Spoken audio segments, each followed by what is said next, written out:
And we are on. Are we on? Wow. We're on. We're In on. the nick of time. I swear Barely. to God, we should have had that rewind 20 seconds. And if we snapped in on that, it would have been perfect. It would have been great. Yeah, like, hey, we got no.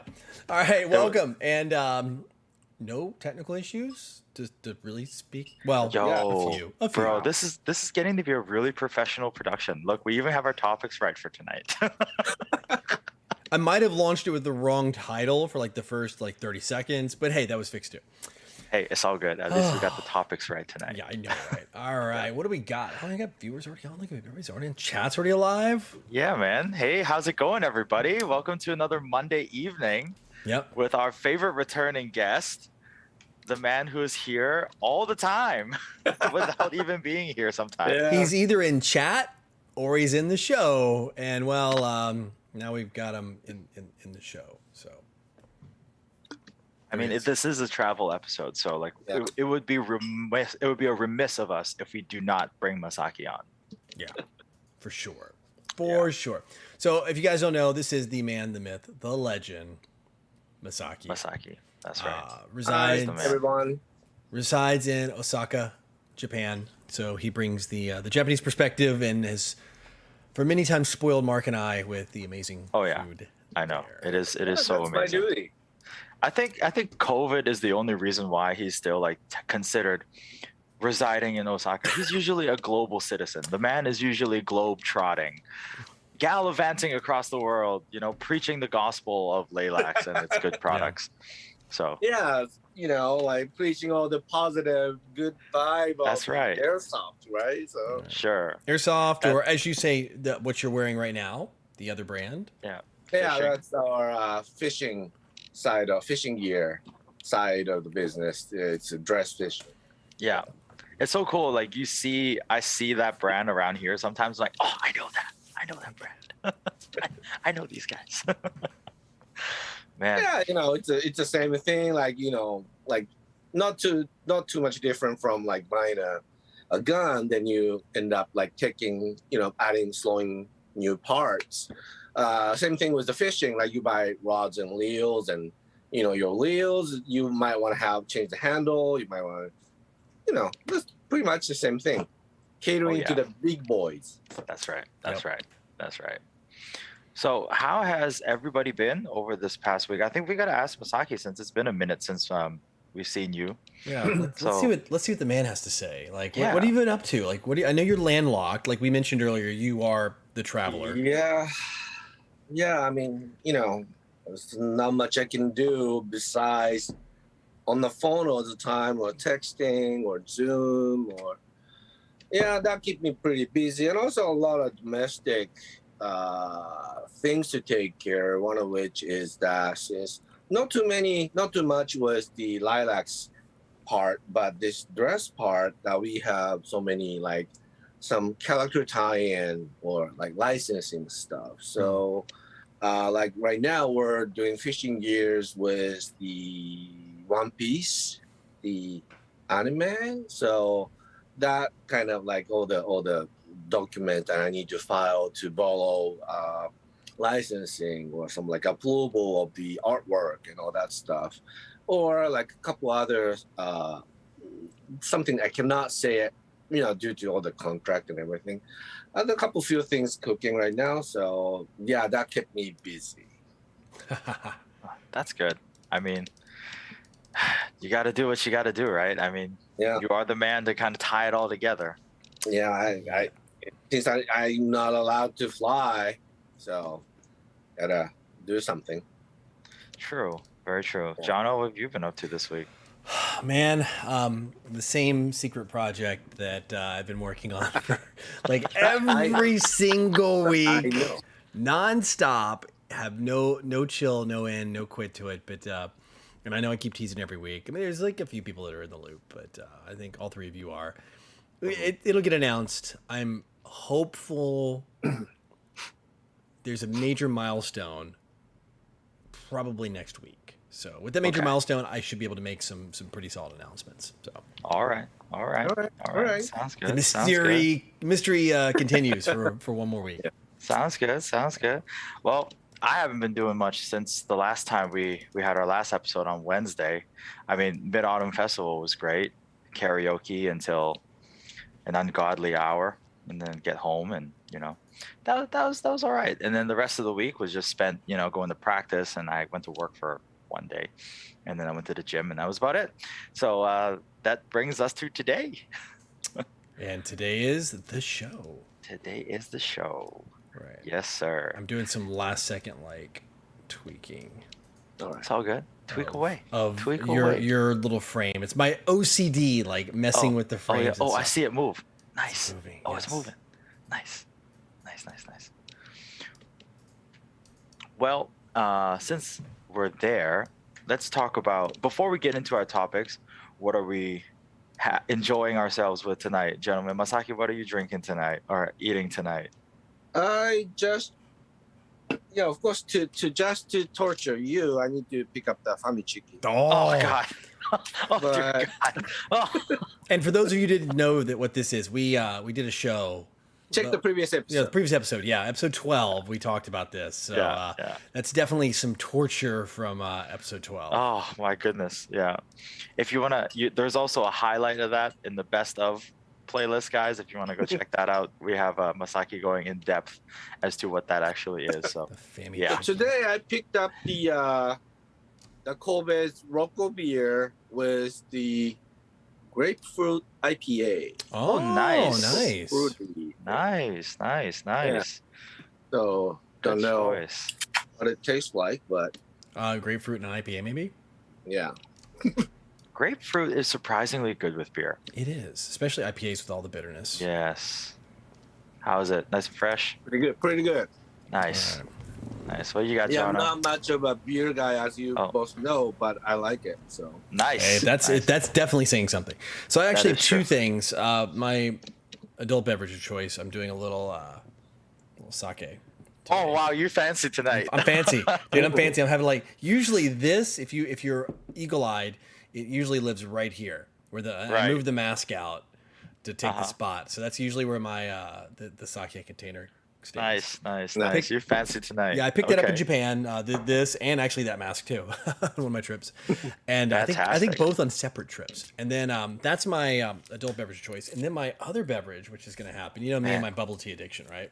My goodness. So this is green. It's like a mung bean called Mm-hmm. Ludo, and it's Ludo. Basically, it's a mung bean milkshake, right. and it has brown sugar pearls. We were discussing earlier, does the brown sugar really make a difference, or is it just marketing? No, it tastes Right. totally different than regular sugar. I mean, it's like a richer, earthier. I don't know. It's hard to describe, but yeah, it definitely has a different taste. Even the Taiwan brown sugar tastes a lot different than getting, let's say, Western brown sugar. Also, Right. Because Western brown sugar Okay. is a little different than white refined sugar. But, True, Taiwanese yeah. brown sugar is different. It's totally different class. It really is. Yeah. You open the bag and you're like, wow, this is like molasses. I think it's what I say. It's Right, a really strong right. molasses. yeah. Right. Yeah, I feel you. It's kind of like, you get cane sugar from in Jamaica. The same thing. Yeah. Oh, It is very different. It's very rich. Yeah. It's not the same as that store-bought stuff. Even though you can get some good cane sugar or brown sugar at City Super here, but it's not the same. Oh, you just mentioned Jamaica. Oh, I'm gonna have to add that to the video Oh. today. man. I would take it. So this is the awesome segue, by the way. Thank you for dropping the Jamaica in to maybe segue and talk about what we're going to be discussing in this week's episode. Well, wait, hold up. I'm just drinking what you basic got? Singha Oh, wait. tonight. Oh man, I totally. It's all good. I was like, I'm just drinking segue basic on? Singha We don't tonight. care what Mark's So, drinking. It's all good. It doesn't Forget you. really. There's nothing special about this beer. It is no frills Singha, basic Thai beer. It's great on a hot day. It's nice and fresh. It's light. Great with spicy food.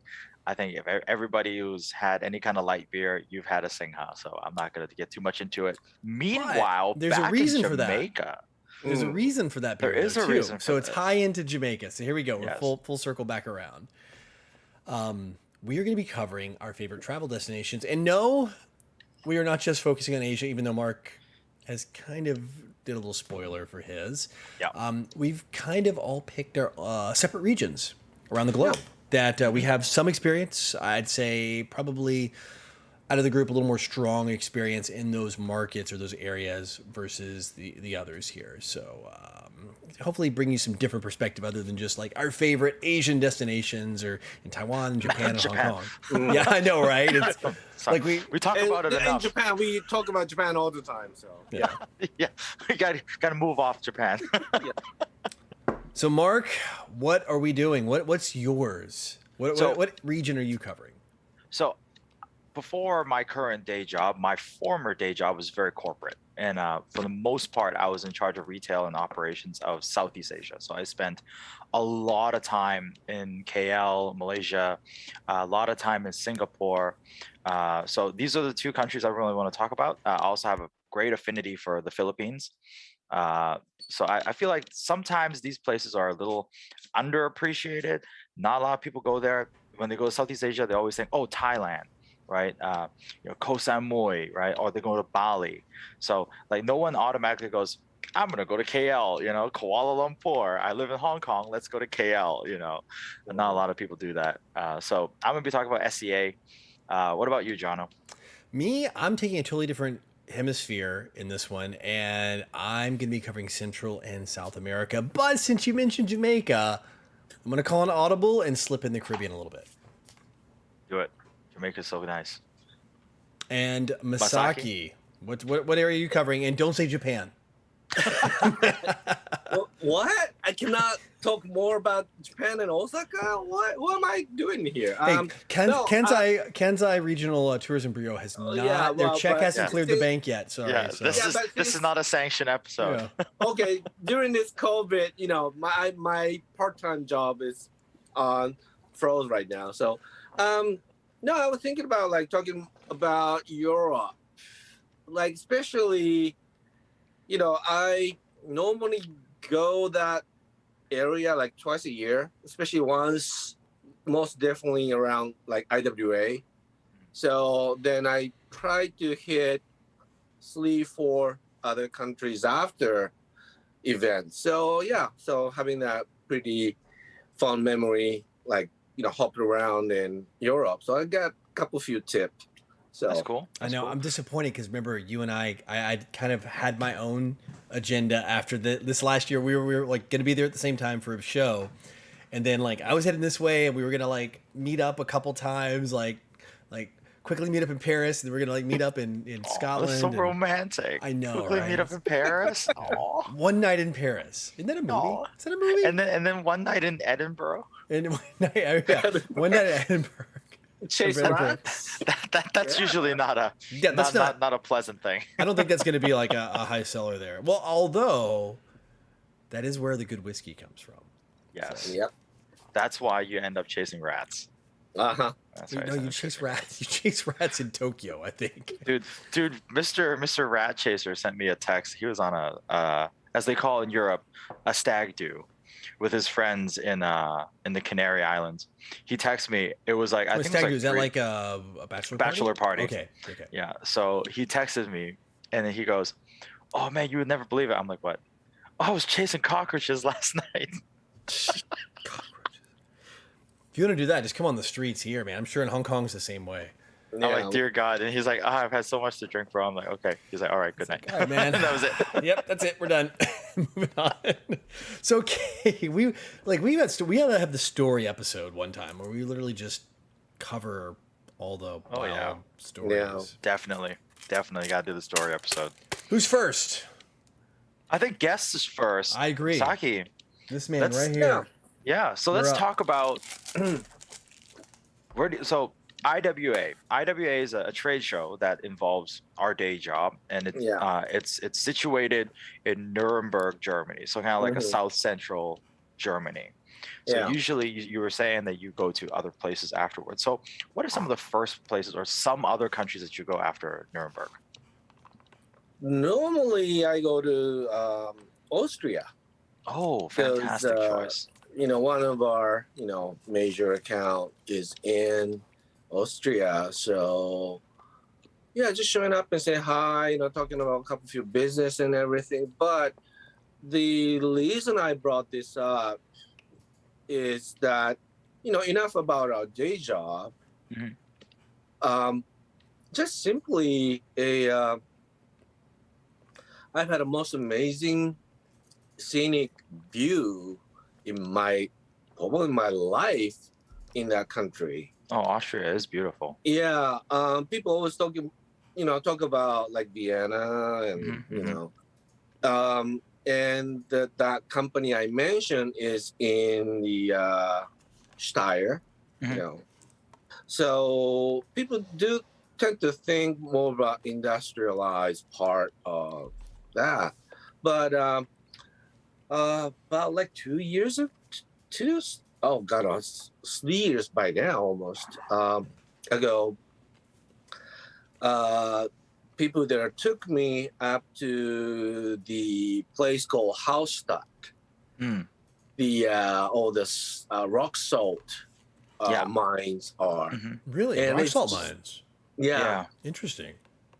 it's just breathtaking, the most amazing thing, like literally like cleanse my eyes, Yeah. so, and working in our day job, talking about you know toys, heavy machinery and all that stuff, and you don't really go for that, and then So after true. whole week of walking around, unlike like Mark, I don't have a certain boost to kind of settle, like constantly walking around for like 4 or 5 days. Oh, bro, I lose so much weight just circle in that booth. And Yeah. my voice is gone first day. Yeah, Oh, well, because you're constantly filming, right? Yeah, So, that is true. but me hopping around, making all new deals, and saying hi to everyone, and after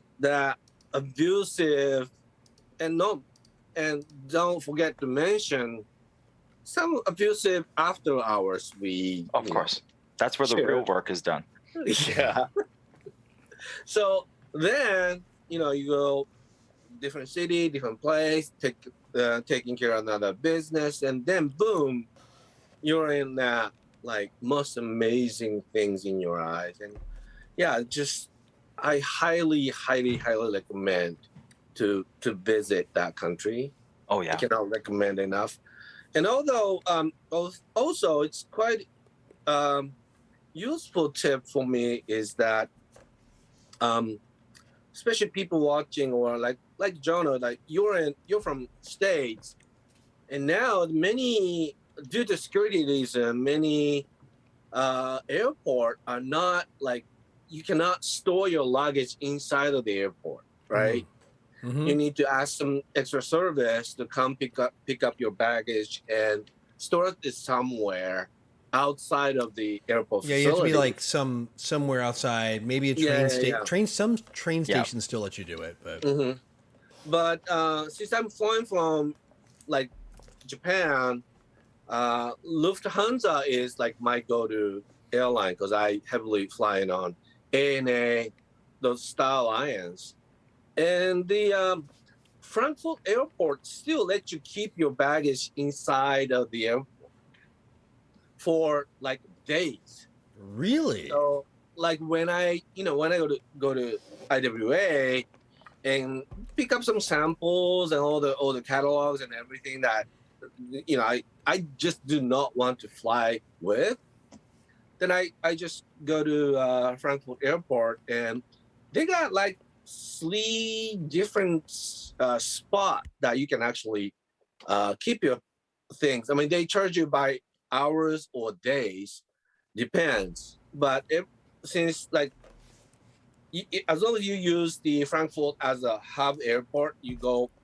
like this, keep coming back. You can Right. always switch what's inside of the bag and then fly the other country. So that's Interesting.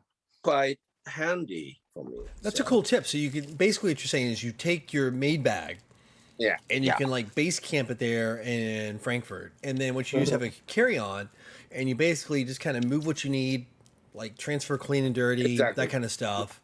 Hmm. And if you pick up souvenirs, you have gifts, maybe something you're bringing someone for a customer or friends or whatever, and you kind of use that to rotate in and out as you come through. Is there a way to wash clothes for extended runs, or is this kind of a short-term thing? I see when I'm like away from here off to Europe, I usually like go for like 2 weeks at least. So yeah, at some point I need to, wash my clothes. So I kind of time it, right? Like a midway through, I get back to Frankfurt. I stay in a fancy enough hotel that I can dump my Oh, shit. And you get the then, bundle service done at the hotel. Yeah. I got you. Okay. and also it's a little funny thing is that socks and underwear, right? Those are the things that I usually buy while I'm away. So, Oh, so you don't pack it? Yeah, my first half of the trip, I'm like, whatever that I'm gonna slow away, and then later half, I'm like, all brand new. So you bring your holy socks and your worn out underwear with you, and you bend Things out. that I don't wanna, take it back with. I just try to. It's like, oh, these 5 pairs. I think, yeah, throw it. about time. So, Dude, that is a big brain. That is big brain right there. Yo, that's 200 IQ. Yeah, throw that away, Jono. that's, yeah. Yo, wow. I didn't think, man. Okay. See, that makes so much sense. It's pretty smart. Like you take it with you, and as you travel, you just dump the ones you don't want. So Yeah. I know we're gonna be talking about like pro tips later on, but that's actually a really good pro tip. That's a really good tip. So food, Austria. What are we having? Schnitzel? We having like what's the deal? If we're gonna eat there, what are we eating? Schnitzel. Yeah, schnitzel. Pretty much same with what we normally pick up in the time in Germany. Mm-hmm. But yeah, schnitzels definitely. Is there something in Austria that's different than Germany that you would say you must get? I know, like in Germany, like there's different sausages, right? Like you got the Berliners, you got like all the different Frankfurters. So depending on the region, you can have a different type of sausage. What's the Austrian thing? That is a good question, but see, I'm usually like when I'm in Austria, I'm usually with local. So whatever they cater me, provide me. Yeah, Whatever they get you, it's always good. Yeah. Yeah, try it. Like this is good shit. Try it, and I was like, yes, it's good. So that's all I say. Yeah, yes. You're like, yes, approved. Yeah. So do you want a round robin? Like maybe like we jump from person to person and like pick a different country in the region, and then maybe we like kind of keep going in circles, or do you want to stick on one? Yeah, let's do that. Let's do that. All right, Mark, you can go for it. Okay, me Oh, next? me? Oh, no, I'll go next. I can do it. I'll go next. Yeah, you go next. Since you mentioned Jamaica, this is an audible. I'm going to go, since we're just going to go ahead and drag them on in. Montego Bay. Montego Bay. So good. Los Rios. I would say my experience in Jamaica is this. You definitely do not want to try to do it without either doing a resort stay or doing a tour. For sure. That's so true. This is a 100% certainty. So if you're going to Jamaica, do not just be like, yo, I'm going to throw a backpack on, I'm going to get a taxi, and we're going to go. No. No. You'll probably your luggage and anything you desire will be gone in the first day, essentially. Yeah. So definitely stay in a resort, plan ahead, do the resort thing, do a tour, do a cruise that takes you through there, something. Yeah. Pick an area, and if you go to the next area, make sure you have proper travel, proper transfers to get from area to area. Don't just rely on like, I'll call a taxi. No. You don't do that. Ask the hotel. I mean, ask the resort. They got people. Yeah. Don't try to be cheap. Just go ahead and like whatever the resort says, like, and they're going to give you a card. And it's going to say, and they're going to write down like, this is like your experience in Jamaica. Like they will come up and they will look at the taxi and they'll be like, they'll write down the guy's like ID, the license plate, they're like that. And they keep that. They have and like with your room number, and then they're going to give you a card that has, and this is a good pro tip. If you get lost, and this is a pro tip for everywhere, before you leave the hotel, get a card from the hotel. In case you get lost, that you like, especially if you're in a country where you're not you're not fluent or remotely fluent or at least workable in the language. And this is So something I true. learned in like Japan. I mean, I don't know lick of Japanese, so it's like I just get the card for the hotel, and one side is going to be typically in English for me traveling, and the other side's going to be written in Japanese, and I can just go like, huh. I can just point, hold it up like, take me here, like, and that's all it takes. Really, really valuable. And that's if like your phone dies, when the phone gets stolen, like it's something nice to have. But no, Jamaica for sure. For Jamaica, I would definitely say stick to the tours. And I hate to be so cliche, but the jerk chicken. It's so good. It really is so good. It's so good. It's, It's so good. I've tried to replicate it. I've tried to find it is impossible to replicate. It is just impossible. You cannot experience it in the way you would do there. I mean, I went to this Absolutely shack. true. I remember there was like this pregnant dog, like one of those Brandon Brown mixed breed dogs, right? Right. Like you could tell it was like getting ready to give birth, and it was like wandering around looking for scraps of food, and it was like this little tiny shack, and I had the best jerk chicken I've ever had. Oh yeah. Yeah, I remember I was in one of those like for hire vans, driving from Montego Bay. We were going to Ocho Rios, and then we stopped by just random store side shack, fantastic jerk chicken and fresh pineapple. So good, so good. Jerk chicken, and then definitely take advantage of the not cheap, more affordable Blue Mountain coffee. If you're a coffee drinker.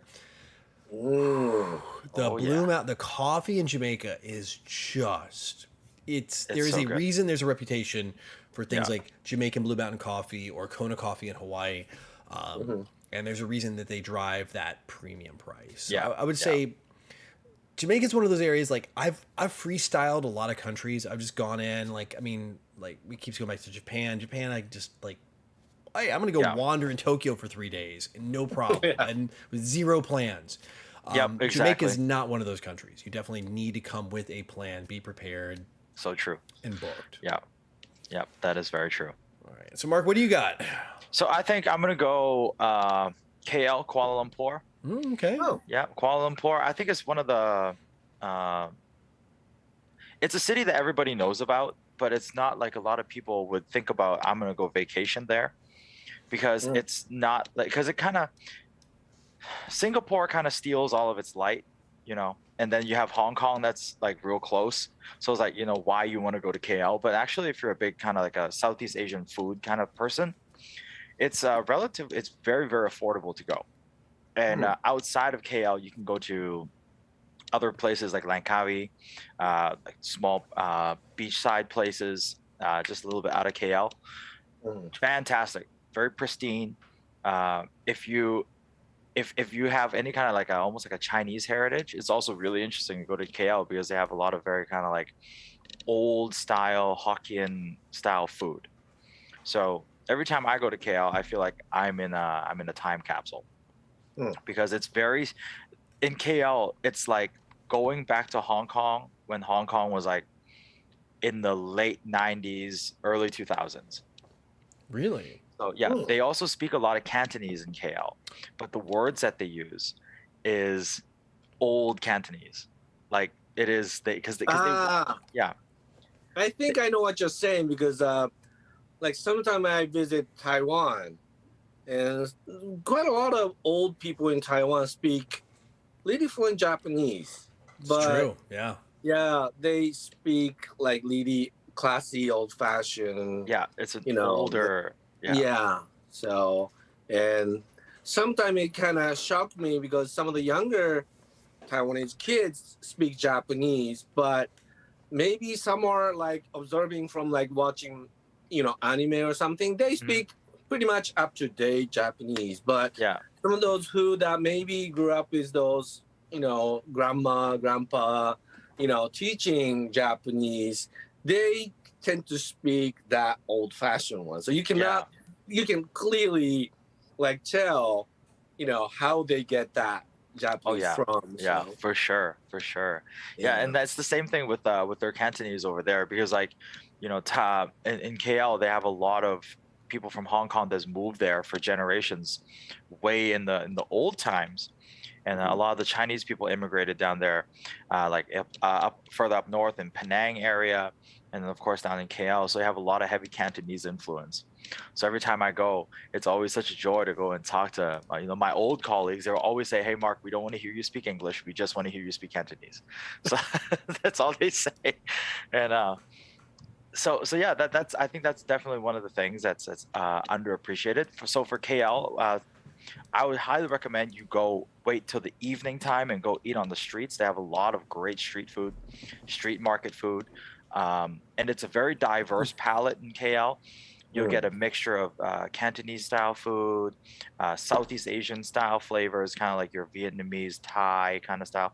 Then they also have a very strong Indian scene. So if you like kind of Indian food, Ooh, fantastic. I love Indian fantastic. food. It's like Indian food without all the heaviness of eating Indian food. Sometimes you eat Indian food too much, it kind of weighs on you a little bit. Yeah, it's usually, especially the more you get toward like, I guess more authentic. It gets it gets very rich, very heavy. Yeah, for sure. And then so in KL you get just as good, like kind of very rich Indian food. But what I felt like when I was eating Indian food in KL, I've never had that feeling of, oh man, I feel like just I'm on fire and like it's all this oil weighing down on me.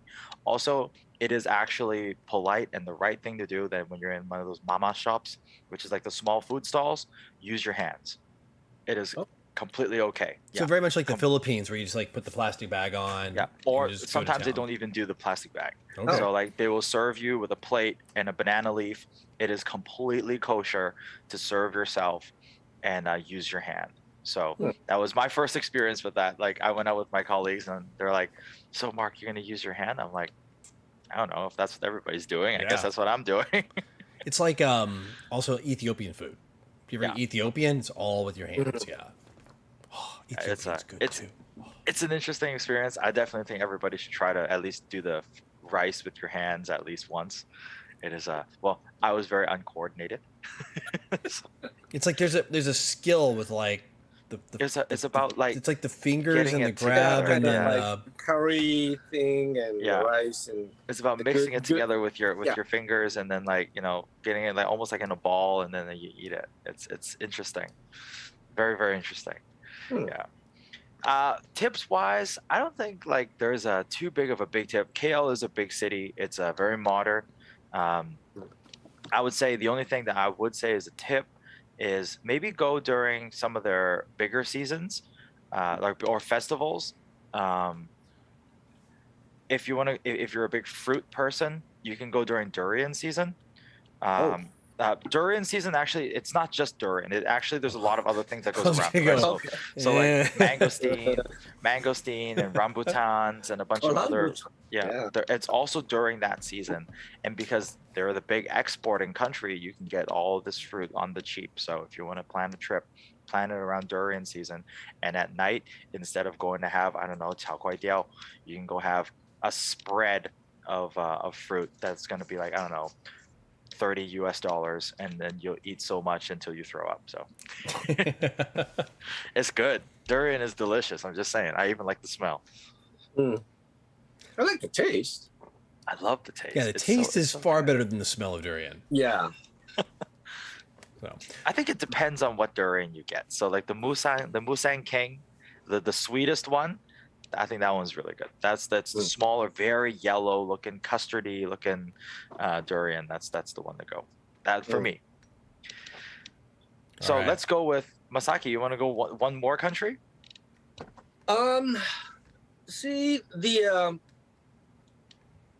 my company let me, since I'm away like 2 weeks straight, let me have like few days to just for myself, like I could just kind of, not the vacation, but just let me, they allow me to just wander around places. So during that time after I tend to like swing by London. I know it's a pretty boring answer because, everybody knows, nothing so unusual about it. But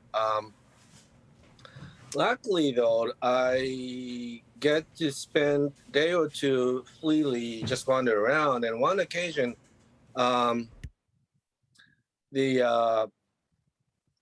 I just walked by a theater and saw Ian McKellen and Patrick Stewart are doing the theater play called No Man's Land, and what the like a matinee ticket, just one seat left on the upper balcony, and I was like, uh, it's a little. Some of you may know. I don't know. I told you this or not, but Lisa, me, I'm speaking English, studying English, because I love Star Trek. Oh, really? I grew up watching the original because they keep on reruns in the Japanese television. And when the This next is new gen for me. started, they never they didn't air it for like first few how many years. And I had a friend in States that they filmed me on a VHS, so few episodes in, and just sent me without, of course, without any, no sub, no dub. So I had to kind of listen each and every episode for how many times. So, and I was like walking by and what, the Patrick Stewart?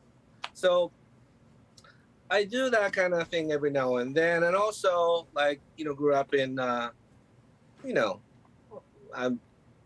late 70s, 80s is my childhood. So lots of music, rock and roll, hard rock thing.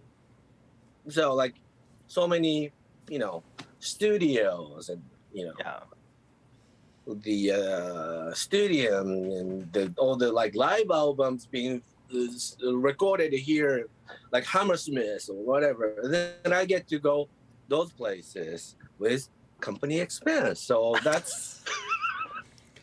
Do we need to, Japan Bureau do we need to edit this out? I mean, is anybody from your company watching? I say this out loud at my office. So don't worry. Okay, good. The Bureau of Tourism in Japan. This is now they're listening. That part don't cover it, but oh, okay. They're like, please tell us more.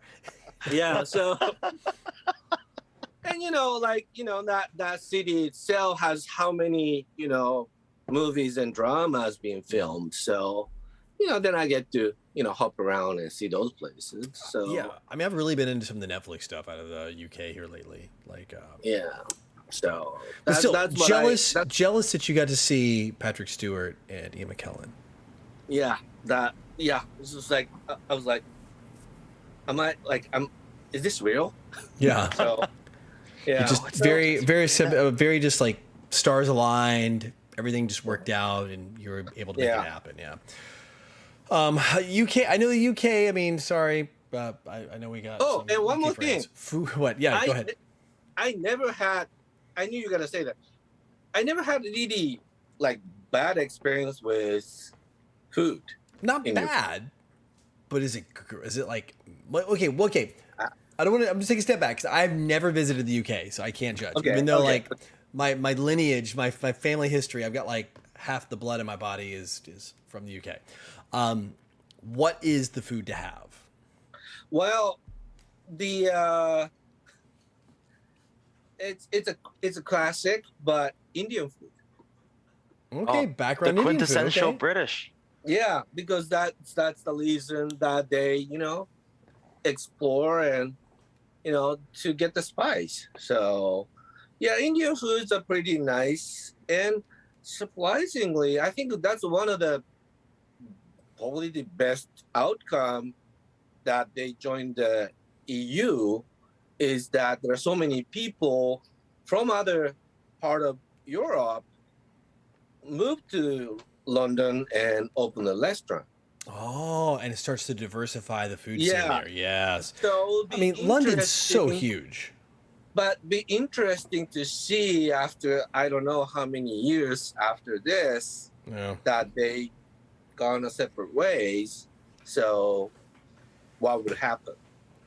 True. But so far, last few times being there, never really had a bad experience. So Stu is representing the British Isles. The food is bloody awful. Yeah, The good I can stuff hear. is stolen from everywhere else. I can even No, hear. I don't Yeah, know why Well- it came out British, but it just came out Yeah. that way. To say precise, I never really had a maybe authentic traditional British cuisine other than fish and chips. So maybe that's something to do with it. Okay. Yep. That's my experience Hey. is fish and chips, shepherd's pie, bangers and mash. Shepherd's pie is legit, man. Shepherd's. Yo. I will say this, Yeah, but I have but- that too. shepherd's pie, if you do it right, is freaking. But some people say it's Yeah. Irish. Some people say it's British. I don't know. You could argue that one. Cottage pie, shepherd's pie, these two things are so good. Oh my god! Now I want to make a shepherd's pie. Dude, I've been dying to want to make shepherd's pie so bad, but like somebody that's very close to me doesn't do lamb. So it's only Oh. only I used to make it. only cottage pie. I used to make it with deer with venison. Oh my god. In season, yeah, it's like a lot. I mean, growing up in Jesus, that's Tennessee, so good. in Tennessee, man, like everybody's always got like, "Hey, man, you want some deer meat?" Like everybody's just trying to give it away because their freezer's just full of it. And I was like, Jono, I think our cameras are frozen. it was, and I think it should be back. Oh, okay. Yep. Oh wait, we are frozen. Crap. Oh no. no. Masaki's completely fine. We're frozen. How is Masaki good? And he and we're all fine on this one. So let me see here. Hold on. Let me try something real quick. Oh. Hang on. I'm trying something. Uh, It's gonna be a big mess. Bear with me here. oh, please. Oh god. No, it's okay. Wait. Let's wait. Okay, we're good. Just wait. All right. Just wait for it. Ladies and gentlemen, at this moment, don't forget to subscribe and hit the notification bell. Share this with your friends for more of these fun and exciting moments during the Hopped Up podcast. If you haven't done so yet, also I think I follow broke us it. on Facebook. I broke it. The audio broke works it? though. So hang on. All right. So the audio's working. Let me do this. Okay. All right. Please work. Please work. Beef and chips. Isn't that just like steak? All right. Technical. See, this is what happens when I speak too soon, and I'm saying there's no technical issues. So, Mark, carry us while I frantically try to get the video Okay. back. So, anyways, London seems like an exciting. Well, according to you, it seems to be a pretty exciting place. I mean, I have a lot of family in the UK as well on my mother's side. My Mhm. grandpa's younger brother actually has. Excuse me. Oh, I think our audio may be down as well. Are we totally down?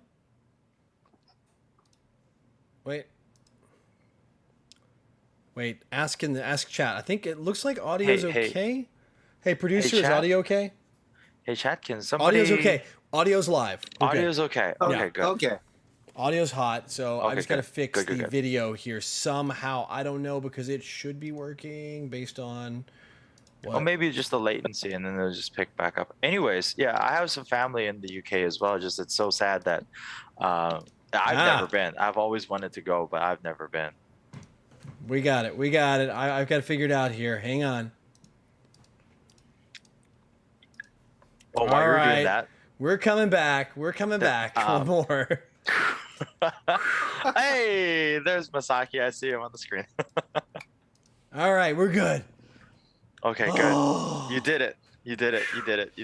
Good job, buddy. Yikes. Okay, so we'll just cut that out of the final one. Hope we didn't lose too many people on It's that all one. good. So, all right. Well, welcome to Hopped Up the podcast. Meanwhile, back Welcome to our Effed regular. Up the podcast. So Shall anyway, we God. rename it? yeah, we're gonna rename Good this God. one "Effed Up the Podcast." Hey, it is episode 13, I think, right? Yeah. Isn't it 13? It is episode 13. There you go. That's what Yeah, happens, yeah. man. You got that. I think number. we can just put it in the description. Like, we'll just find the time slot. Please skip this time to this time. Just Yeah, I'll put a little. Please just skip this part. right over. Just right over. Yeah. Okay, so we finished fish and chips. Yes. So, Am I back up? you're right. back up. So I'm going to move on to the south of the Americas, and I'm going to talk specifically about Peru. Very interesting place. Did some time in Costa Rica, It's very cool in its own right. I mean, for a location, I'll touch on Costa Rica a little bit. For a location that's gives you the option to have a very affordable living, coastal living. If you want to move there, there's a lot of advantages. Like really, the healthcare system's pretty solid. You can get citizenship, I think, fairly easy with a financial investment. Basically, you just need to move your assets there, and housing prices are crazy cheap. So, and I'm talking like on the beach cheap, and some of like great surfing spots. Are you eating an egg salad sandwich? Yeah. Oh, I hate you so much. I love those things. Oh yeah. I just saw it, like it flashed on the screen. It flashed on the screen. I'm even looking at the camera, and I'm like, it's over here. On this, like my screen's like right here, and I'm like, in my peripheral, I saw this like yellow and white thing. I'm like, are you? Dude, come on, man. He got to do the family chicken and meat, so he's gonna whip up the egg salad for you. I know, really, right? Fair. But I did have a chance to go to Peru, and of course, I'll start with like the bucket list. I mean, we're kind of like jumping around our topics a little bit, but that's cool. You got to do Machu Picchu when you go there. I mean, that's it, right? I mean, you really have to go and do, just basically do the full run. Like, just go ahead and do the tours. Although, one place I would go back, there is a cliffside in the, what is it called? The Valley of the, what is it called? The Valley of the what? I'm going to have to Google it. Sacred Valley. Yeah, the Sacred Valley area, which is on the way in. Like you go to a city called Olitotambo. And that's where you can kind of base camp there is what I ended up doing. So flying to Peru. Yeah, you fly into Lima, which by the way, it's really interesting when you land. Like the airport's pretty big size airport. And as soon as you get to the fresh air outside, like the smell of just it smells like a zoo hits you in the face, and it's like apparently it's like a trash dump nearby or something. The wind just blows right to the airport. It's like, wow, okay, cool.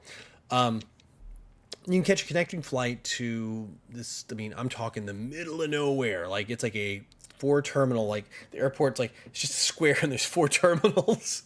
There's four like not even terminals, 4 gates.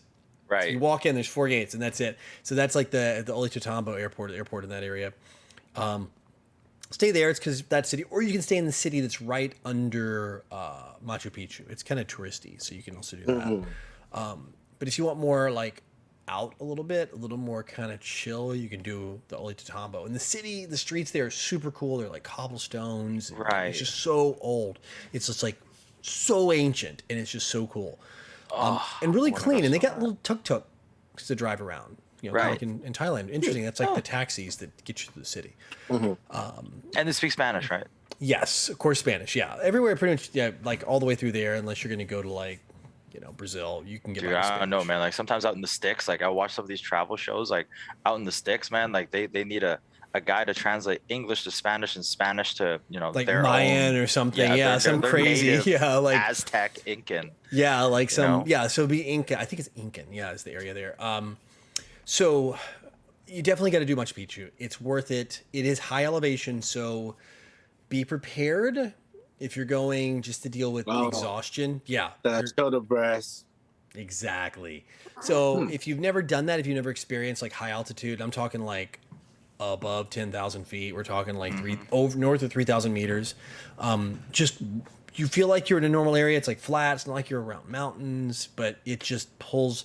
Just to walk up some stairs, you're like, oh, what happened? You just have like no breath in your lungs, and you're just so tired. And you're like, what's wrong with me?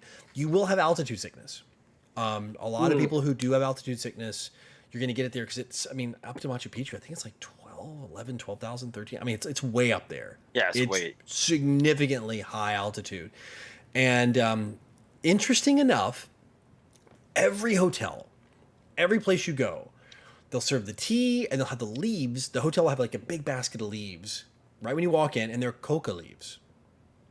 I was about to say, are we getting the ayahuasca territory here? Are we turning into Joe Rogan podcast? Yeah, Joe Rogan podcast, right? No. So they have a thing of leaves, and it's coca leaves, which is what they make that, I don't want to say because I want to get kicked off, that white powdery substance that people do as a recreational. Narcos season 1. Yes, exactly. Narcos season 1. But it's just the leaf of the plant. Now, again, it's not going to give you any weird, like real crazy weird effects. and you just take them and you can chew them. A lot of the workers here will chew them all day long. Or you can make a tea out of it. And I found the tea really, and it's designed to help with that altitude sickness, the headaches you get. You'll have kind of like a mild to moderate, just constant headache, not throbbing. It's just kind of just there. Tea, you say? Yeah, you do actually, and you can order it every restaurant you go to. You can get coca tea, like it's just it. Remember, and I'll tell you the tip here: it doesn't become active in the drug form you would think it is until you add an alkaline. Right. So if you take baking soda and you take them together, not that I'm telling you to do that, don't do that, but you get my idea. Like, but by itself, you're fine. And there's like chewing gum and candy, and they have chocolates, and it's just everywhere. Right now, pro tip here: do not, even though it's harmless, it's not addictive, it doesn't give you any high feeling at all. Don't you dare try to bring any home. That is a highly controlled substance.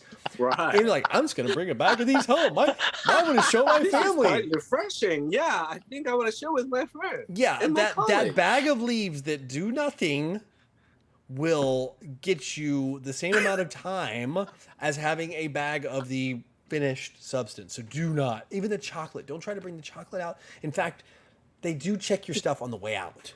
Believe it or not, the airport checks you on the way out. So you're telling me that either way, it's the devil's lettuce. It's not even the devil's lettuce. This is like the next level up, man. This is but it does help significantly with your altitude sickness. And I was like, I don't know if I want to. Pro tip though, if you are going to be tested, if you have a job where you're tested often for substances, I would highly recommend you don't do it, or at least don't do it toward the end of your trip, because it could flag you potentially for that. Just think about that. But overall, you're fine. But it does help. I mean, I found that drinking the tea daily, and that they always have like a big pot of tea in the lobby of the hotels. Every hotel has them. I mean, like, it's super common. Like, this is the normal thing. And you ask anybody who's from Peru, they'll tell you like, oh yeah, it's normal. So that's a big pro tip. Take advantage of that. That's going to really help with your altitude sickness. Explore a little. It's, from my experience, it's really safe, especially in the touristy areas. Like, really safe. The food. So there's some interesting food. So you do have Peruvian fusion, which we were actually talking about a little bit before the show, which is a Japanese, like Latin American hybrid. Oh, that sounds so good. Like, it just sounds so perfect. They take like the best of column A and the best of column B, and they find a way to put it together. So there's like huge Japanese influence. And Masaki, you might have some perspective on this. Yeah, well, a lot of Japanese immigrants, I mean, like, couple presidents ago was like, he had Japanese last name still. So, yeah. So that doesn't really surprise me. Yeah. But so I've had, we were talking about this earlier, but I had the Peruvian food in States that our mutual friends took me, and like, I'll order it for you, and then just food arrived, looks like not even like Chinese style, like Japanese style fried rice. Yeah. Or And you'll order a dish. It tastes like it, and I was like, what the? And then I'm drinking, not with the tea, I'm drinking Inca Cola. Inca Cola. Yeah, you're beat me to the Inca Cola. Yep.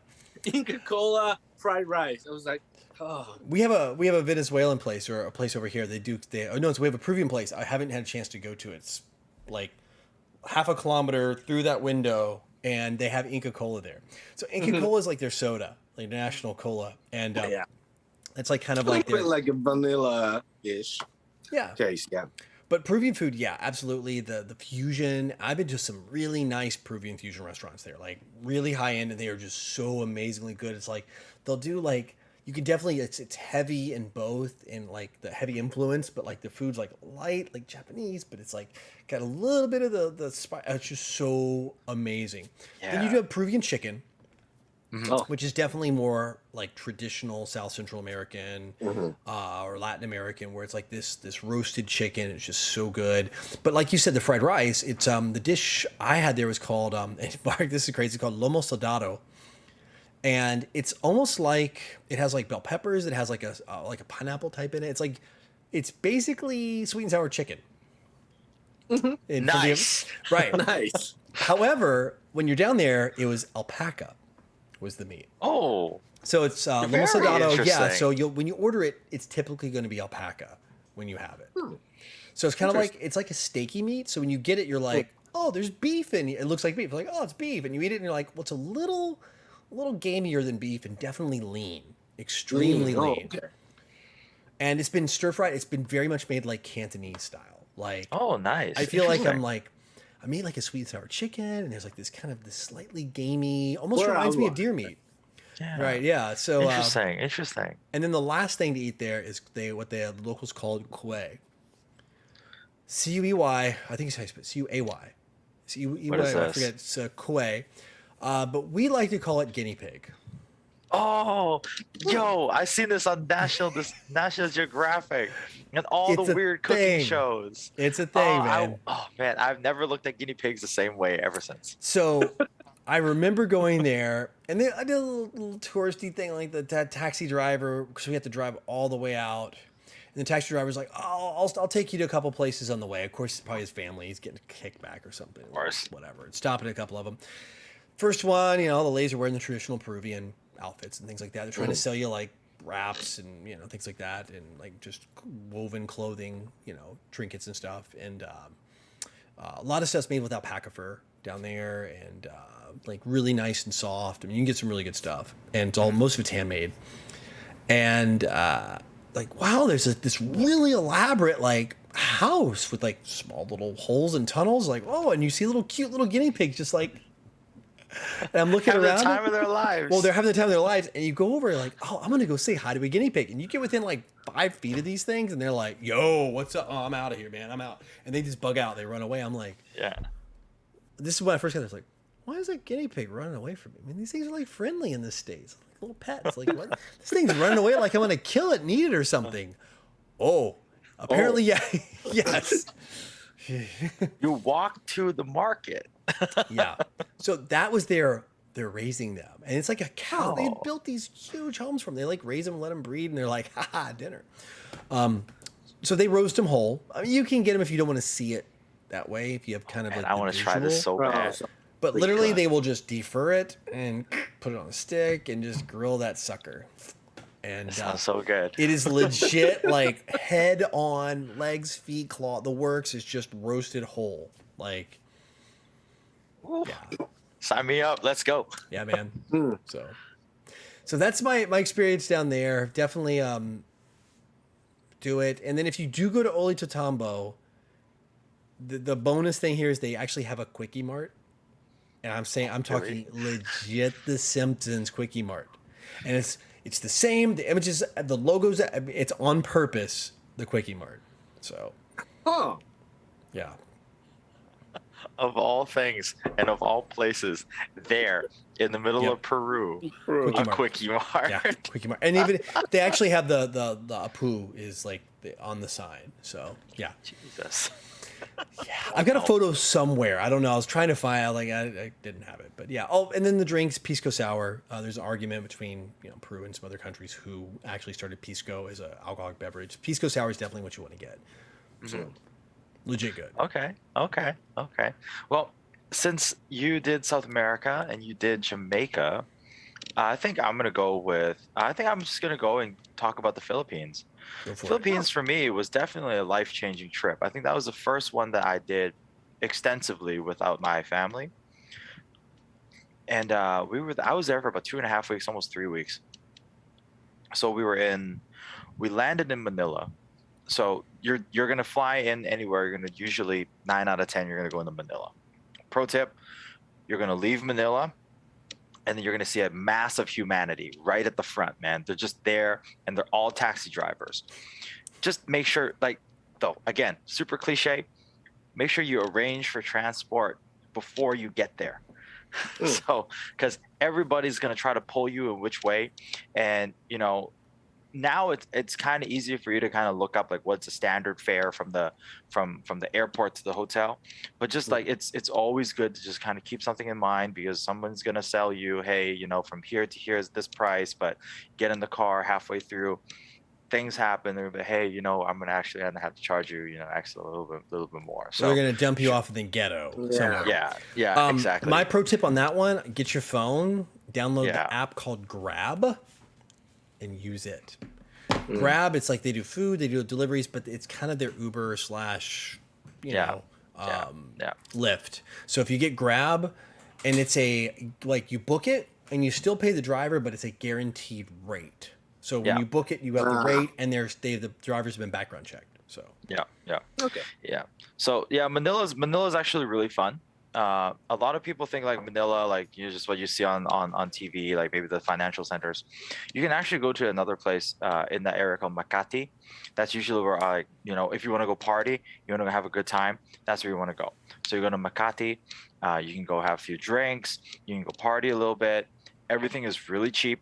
So if you want to go on a nice night on the town, I recommend maybe like if you're there for a week and a half, maybe a week, spend like 2 nights in Manila. Just like go party, go have a good time, because it's ridiculously cheap, and you're gonna have a good time. Filipino people, they love to party. So after that, I took a ferry from Manila down to Cebu, and this is the good part. That's a long haul, man. That's a long haul. It's an overnight ferry, but it's worth it. Pay the first class. It's not that expensive. I can't really even remember the price now, but it's like compared to even Hong Kong dollars, it was dirt cheap. It was like a no-brainer for us. Just like 200 Hong Kong dollars, I'll pay it. It's very affordable. It allows you to have like a semi-private room, and you get air conditioning, so it's definitely worth it. Philippines is hot. It's like almost there by the equator. It's hot. So the reason why I say it's worth it, you get the night boat from Manila down to Cebu, because once you get out to kind of like in the Philippine Sea, it's gonna be like 8-9 o'clock, and it's pitch black, and you'll never see so many stars in your life. Really? You can see stars. You can see the Milky Way. You can see shooting stars and comets. Just stay out there, and you can just hang out for like an hour chit chatting. Make sure you bring your own beverages and your own snacks on that ride, and then go back to your room, wake up. I think late morning you'll be in Cebu. So when you go to the Philippines, of course you think about all the islands and island hopping. And so here's my pro tip for you guys: if you want to do island hopping, go down to the harbor and talk to some of the guys, because they have these small sampan like palm boat drivers, and you can actually talk to them, and they will take you to different places. So I got to meet one of the guys at the harbor. I paid him X amount of money, and he took us island hopping to some to me at the time, I was like, wow, this is like National Geographic level. Like, wow, I'm seeing flying fish jumping out of the boat, jumping out in front of the boat. I can see all the way down to the bottom of the ocean. You can stop anywhere and jump off and swim. So definitely, if you guys want to do island hopping, that's where you go to the harbor and talk to some of these guys. They're more than happy to either point you in a direction that somebody's going to take you on a tour, or they will just offer you straight up, hey, we can do X amount of days, X amount of places for X amount of price. And they'll always make sure there's ice cold beverages when they pick you up in the morning. So it's always a plus. So that was something I learned over there. Another good thing I think about the Philippines is you don't have to worry too much about a language barrier, because a lot of people there do speak English. Like a vast majority, even down in the provinces, a lot of them do speak English. It was only maybe once or twice that I was on a very small remote island in the Visayas, so it's at that middle strand of islands that they could not speak any English at all, and so it was all Tagalog. But for the most part, it depends. It might have been Cebuano. It could have been, because they have multiple languages there. That's the thing. Once you get outside of Manila, I think the majority of the people in the Philippines, I think the most spoken language is Cebuano, and then even though they also have Tagal like is Basay and there's a bunch. They have. But you're right. When I was there too, because I did it, and like even eavesdropping. Cause I love when I travel to eavesdrop on like listen to language. Yeah. Like try to absorb it, and you end up picking up like, okay, you'll listen to a conversation, you'll hear like 3 or 4 words I have no clue what they are because Yeah. they're in the native dialect. And then I'll hear a word in Spanish. I'm like, oh, okay, ding, and I know that word. And then I'll like Yeah, I another know 2 that word in the one. local, and then hear something in English, and I'm like, okay, so I can sometimes piece together a sentence of what I'm listening to if they use heavy Spanish and English, and between those 2 languages, I can glue together something. Yeah, that's for sure. That's for sure. And some of the food that I would definitely recommend. So there's 3. Number 1, you have to have bangus. Oh, Bangus is their national dish, which is like a fish, and then it's almost cooked in like a ketchup sauce. And so what they do is they pull the meat out of the fish, right? And then they cook the meat and the skin a little bit separate, and then they take the meat that is cooked in this sauce with like some green beans and some carrot, and maybe not carrot, but like definitely there was corn in there, and then they put it back into the skin, and then they cook it some more, and then they serve it, and they cut it up in almost like these discs, and they serve it. So Really? bangus is very good. never had Yes. So I had that. That was my first time having it. It was fantastic. I love fish, so it was fantastic. Second thing, you have to have lechon. Lechon is, their barbecue pork. It is so good. It is some of the best barbecue pork I've ever had. So if you get an opportunity to get some lechon, and with pork, of course, you have to have adobo. So their adobo is also to die for. Which And is like the sauce. It's like a lemony, it's got a little citrusy, coconutty. Yeah, it's like the soy sauce, Yeah. and you pour it over rice, and you just kind of go wild, and you just can't stop eating. It's so good. I always find like Filipino food, I feel like it's one of the underappreciated Southeast Asian food cuisines, like in the air. It's so good. I just feel like they're not as well marketed as like Thai food or Vietnamese food or Malaysian food. I agree wholeheartedly. I mean, I've had there's actually a couple really good Filipino restaurants here that serve some pretty legit dishes. Yeah. I've been wanting to take some of my teammates and the producer to go have some Filipino food here in Hong Kong. But there's only like I think 1 or 2 that do it in this whole place, and they're down in Jordan. And I keep on forgetting. I forget where the place is. I can visualize, but I don't know where it is because it's been that long. So one of my teammates is a friend of mine that we've known for 10 plus years, and so he said he was going to take us back next week. So pictures will be posted to the group. So picture for you guys. So the third thing you always got to try when you're in the Philippines is, of course, you have to try balut. I knew you were gonna say this. I already like pulled away. But it's so good. Predictably, I was like, oh, here it comes. Balut, man. Like I think it's an experience too. Like when they tell you, oh, they only serve it at night. Yo, they really only serve it at night, because like even the Filipino people, they don't want to look at it, right? So like late at night, dude, man, they're out there just like balut, balut, and you just hear them. They yell this, and then so you got to rush out of your house. Hey, excuse me, I'll have like 2 balut, and then of course they look at me, you're like, you? I'm like, yeah, me. I want 2 balut. So make sure you try the balut. Final pro tip.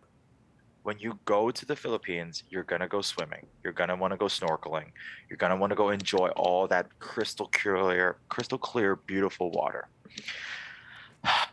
Remember to put sunscreen. Even in places you don't think the sun can get to. It penetrates it, right? Because that water will reflect up into your pants, into your swim trunks, and I'm gonna tell you right now, it is not a good time. It's not a good time, man. So basically, put the sunscreen on where the sun don't shine.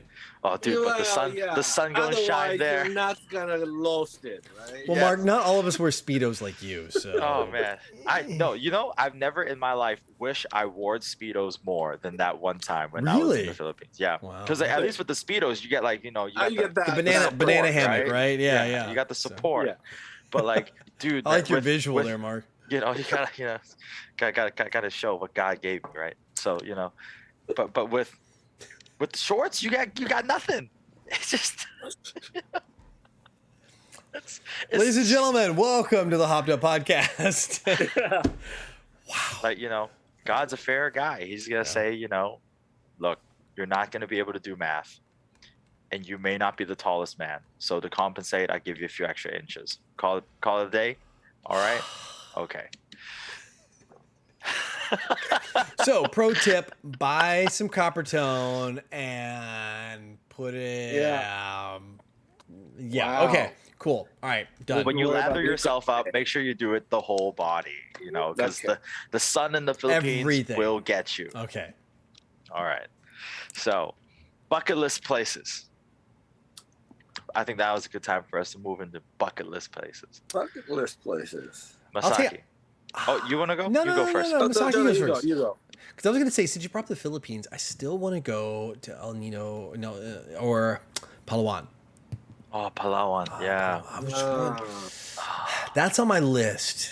That's really on my list. Oh, So, I mean, yeah. I kind of stole yours, but I would definitely say, like, for me, where I was, if you're gonna do, I mean, I would do Ocho Rios, because if you're a James Bond fan, James Bond fan, it was filmed there. I mean, you got some old, which one was that, Goldfinger? Was it Goldfinger? It was filmed there.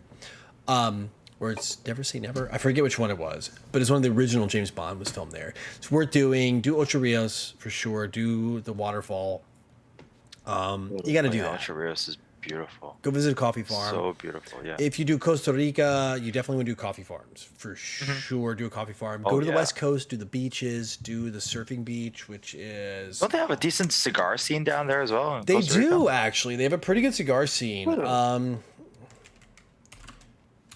I'm gonna see, what's the surfing beach? Costa Rica beach. Let me look real quick. Jaco. Jaco's where you want to go. It's Hermosa Beach is the name of the surfing beach. Jaco is the city. If you want to kind of do like the cool beach holiday, you fly into you go into Costa Rica, fly into San Jose, and take a bus or take a taxi or rent a car. You could totally rent a car, no problem. That's what I did, and go out to Jaco. You can stay there, and then you can do the beaches. And that's really Nice. it. That's awesome. You can get some really cheap places to stay in Hermosa Beach. Also, if you love surfing, that is absolutely one of the top destination spots for surfing. And this is all West Coast stuff. East Coast stuff, you're gonna do more jungle. West Coast stuff's more like tropical. Nice. You can really, really rock it out. So I would say that's a bucket list if you're gonna go there. And of course, if you're gonna go to Peru, you gotta it's really, like, you gotta check the box, and you have to do Machu Picchu. I mean, it's just Absolutely. Absolutely. You got to do it. So that's it. And Masaki? eat the koi. See, Eat the quay. Yeah. bucket list place. I mean, see, I'm not a big beach person myself. So, like, you guys are, like, all those places you mentioned today, that sounds really good and all, but I never really picture myself spending, like, beach vacation. But I've been hearing so many positive things about, like, Cancun. Oh, Yeah. you want to go to So- Cancun? Yeah, so never been there. So I'm thinking about, like, after this whole, travel restriction gone, and We'll go I during guess- spring break, bro. Dude, yeah, you like that's whole spring break destination. I've done Cancun. Yeah, like it's spring break destination for sure, man. yeah, so that's something, like, then I would say been there, done that kind of thing. So, but yeah, well, like, maybe we all should get together and do that. Yes, we should. Yeah. I think so. But I'll say this: a lot of people now, like, used to go to Cancun. A lot of them are going down to Tulum. Yeah, true. I hear that as well. And I know Isn't people. that the one place with the crater and then the beach kind of inside? Yeah, so it's they have these pool, like these, like, naturally occurring, like, spring pool that are they're crazy deep, and you can, like, just go out in the jungle and you can dive down, like, 30 meters. Yeah. Super into- cool. Yeah. Dude, I would love to go Clear. and try. They have a name for them. I forget what they're called. There's, crap, they call them something. I'll Google it real quick. Isn't it the same kind of thing like what you see in Florida sometimes, like in the Keys? It's like the springs, yeah. So Yeah, like in yeah, Florida, yeah, they're yeah, natural springs.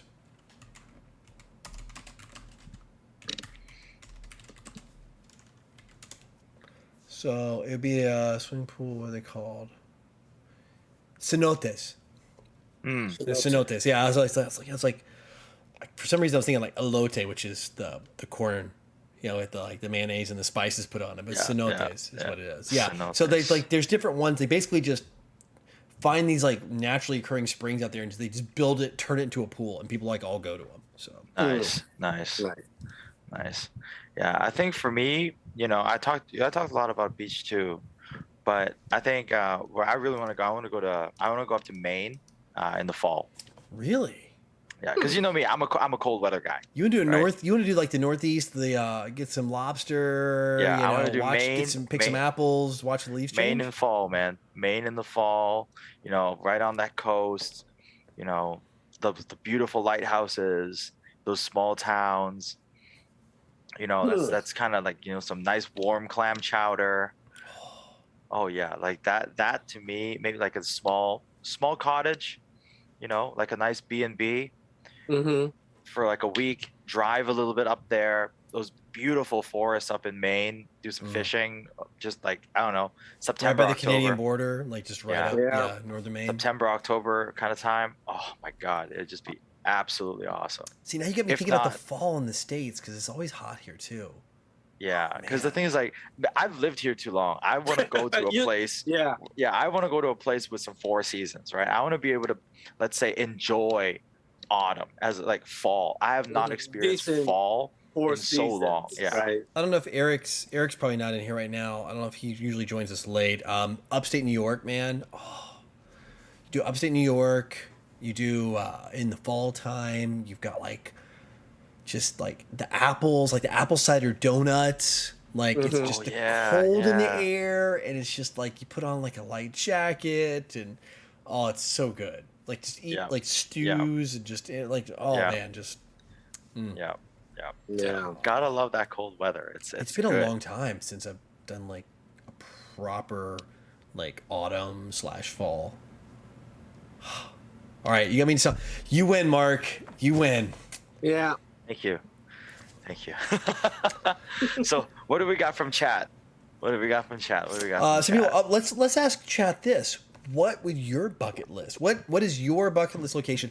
I'm actually, it's kind of unfair because like you guys picked like ones you wanted to go to. I picked ones I've been to. Right. I would say, I don't know, for like want to go to like I still want to do Hokkaido. So it's close. Oh man, that is so good. But Alaska. That's something we definitely gotta do all together. Yes, we'll have to do a group. The 3 of us will do like Hokkaido. We gotta go twice though. We gotta do one in the summertime so we can go to the beer gardens, and we gotta do one in the wintertime so we can see like the winter festival. Let's do winter first. Yeah, the winter's definitely winter first. Yes, that's for sure. All right, so I'm seeing some pretty good ones here Anto in chat said Flagstaff would be the stop on the Amtrak for the Grand Canyon. Talking about Flagstaff, Arizona. Private Pumpkins mentioning that. Private Pumpkins at Flagstaff as well. Yeah. Stu was saying something about the chat just moved. Oh, it was like Oktoberfest and Angkor Wat. Oh, Angkor Wat, yeah. So let me ask here, producer, what's your bucket list place? Producer's listening in, so it'll be like a lag. So you guys go ahead and go. Oh yeah. You need to count me in for Hokkaido. Oh, that's right, Alan. Yeah, Alan for Hokkaido. Gotta count him in. Well, somebody wants. Winky wants to go to Egypt. Mummies. Anywhere. Mummies. Oh, producer said Iceland. Yes. Oh, yeah, Scandinavia. That would be good. Aurora. Yeah. Oh, yeah. That's a good one. Yeah. Like, Masaki, you were touching on Europe. I'm going to say, like, Sweden is a low-key, really nice place. I've really enjoyed going to Sweden. Like 2 weeks there. I liked it. The whole, the climate. Yeah, too. Climate was perfect. Like their hottest summer months was like I was there during their hottest ever recorded summer, which is like 27 Celsius. 27 is the hottest summer they ever had. Oh my God. Wow. Like this was on. It's like, still on hotter than it record. outside now, and Yeah. it's. when I was there in 2018, that's what they were telling me. That's what Caroline and Kevin were telling me. It was like, this is the hottest summer Sweden has ever had. I'm like, oh my god, this is amazing. This is great. Yeah. all the Swedes are like just all burnt up and they're red and like they're running around in their underwear. 27 is what, high 70s, low 80s? Yeah, it's like a high 70s. High yeah. 70s, yeah, like 78, 79 in Fahrenheit, yeah. I'm looking. I'm there. It's just fantastic. Yeah, I'm looking at Private Bumpkin saying much more of a mountains guy, maybe some rivers and lakes. If you're a mountains guy, I would definitely say I would hit up. I would go to Glacier National Park. Like Whitehead. Actually, I would do Whitefish, Montana, which is the city. So if you got Glacier National Park here, you got Whitefish, Montana, it's just a little bit west of it. And it's a small little town. They got some amazing food, great coffee shops. It could be a ski resort in the wintertime, and then in the summertime, of course, everybody's there for the park.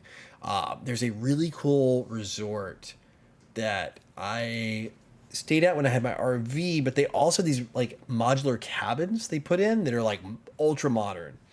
I'll look it up. Cool. That's so cool, man. Man, yeah, some of the national parks back home is so beautiful. Mm-hmm. So yeah, the is it Granite Peak? Let's see. The I'm trying to remember which one it was. Let me look. I'm Googling here. It's been a while. No, it's a different one.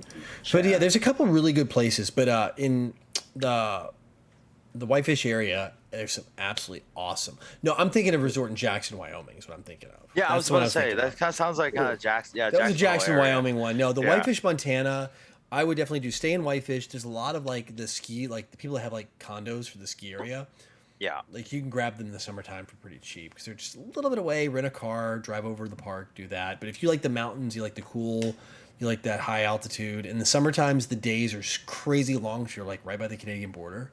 So it's like the sun, like it's up for like 18 hours or something, or 19 hours. Yeah, that's what I used to do. Like live up, back in the 90s, living in Seattle. Like driving up to like the Snoqualmie Falls. Yeah. There's a lodge called Salish Lodge. That's actually it called the Great Northern Hotel on the drama Twin Peaks. Oh, yeah. They filmed it right there. That had an amazing spa and everything. So it's a nice getaway, about like hour and a half drive from like downtown Seattle. So that's what I did on the winter time. Yep. Nice. And for those of you are into the Wyoming thing, it's called Fireside Resort. I just Googled it. I had to find it. And it's just outside in Wilson, Wyoming. It's actually just outside of Jackson, but that's the one I would recommend if you're going to go somewhere to stay. You don't have to have an RV. You can, I'll just put it in chat for you. They have like the chat. If you guys are interested, it'll be like once you open up the website, it'll be like, their resort. So cool. I think we can finish it off with a nice question from Anto in chat. What are our thoughts on Guinness? Guinness. Well, it's not the perfect meal. Yeah. Meal nutritious, low calorie, like 100 calories a can. Yeah. I was about to say isn't that like the official sanctioned drink of IWA? Yeah. Pretty much. How do we ever end up going to Germany, which is where this IWA convention we're talking about is, and we end up drinking? We go to Irish pub. Everybody goes to the Irish pub in Germany. They all and drinks Irish there. beer in Germany. And the funniest thing is when you see Germans show up there. Yeah. Like, because they all know we're there. They all know that the party is there. And then you see like the reluctance on our German friends, except for Chris, because Chris is a cool guy. That they got to go, these German guys outside of Chris, got to go to this Irish pub, and they're just kind of like, they're kind of all snooty about it. I was just drinking my German beer. Yeah. Oh, yeah, man. IWA. Guinness, the official drink of IWA. Yeah, by the way, I do have one more pro tip to wrap things up. When you go to these places you visit, find a local grocery store and go shopping there. Oh, yeah. Wow, Most yes. definitely. Don't So true, do the yeah. touristy shops. Don't get the junk. Like, literally go find a real grocery store and Mhm. take your time. Just wander through the aisles. You'll find some amazing stuff, especially in their prepared food section. Yeah, Yeah. so true. So true. Yeah. Absolutely. Just thought of that one. That's a last little nugget there as we wrap this show up here. Yeah, definitely. Well, I think that's a good place to put a tack in it. Masaki, thank you Yep. for coming on and hanging out with us. It's always a good Either conversation. I'm with you. here or I'm on the chat. So Yeah, you're pretty much always part of the show, it seems. hit me up. Hit me Somewhere. up anytime. Oh man, it's always such a pleasure to have you on. And we gotta next up we gotta get Uncle Alan on because he's been waking up so early to come hang out Yeah. with us. I think it'll be cool to have Alan on one of these days. So we gotta Mhm. get with him, John. We gotta get with him and see. Yeah, let's check with Alan and What's a good topic we want to talk about with Uncle Alan? Alan, I don't know. We got a lot there. He's really good with food too. Mm-hmm. He's good with food. He's good with anime. He's good with like know. traveling. I don't know. We can brainstorm. And he Yeah. hates Monday morning. So we'll have to find a different hopefully- time for him. So Yeah, I don't know. Mm.